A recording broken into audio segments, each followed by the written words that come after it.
Now, the word science fiction film can conjure up images of the worst Hollywood has to offer. But when a science fiction film is produced with a sufficient budget and a compelling storyline, it can be as effective as any other kind of film genre, sometimes even more so.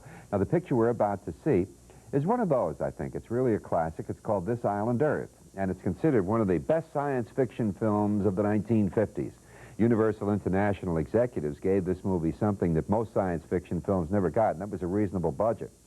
Not like the budgets they have nowadays, which probably are so far into the millions that only the titles could be done for what they do a whole picture for in the old days. But anyway, stepping aside from that, this allowed special effects experts Clifford Stein, who had worked on the original King Kong, and Stanley Horsley to create a 110-foot miniature of the planet Metaluna. Now, by today's standards, with, computer graphics and ILM and all of that business, the effects here seem a little bit on the simplistic side, but in its time, it was really effective. Models of flying saucers that were made out of aluminum were flown on hidden wires, and you can't see the wires this time, and plaster balls that were filled with magnesium were ignited to make meteors, and explosions came out of small containers of gasoline.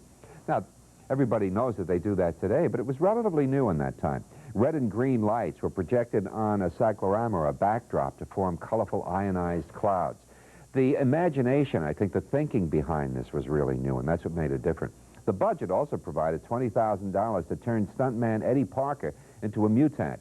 His impressive makeup was done by the legendary Bud Westmore. Of course, all of this isn't really enough to create a classic movie. The other ingredient that any picture like this needs has to be an intelligent and thought-provoking storyline, and this one has it. Here's Jeff Morrow as an alien facing a very human dilemma in This Island Earth.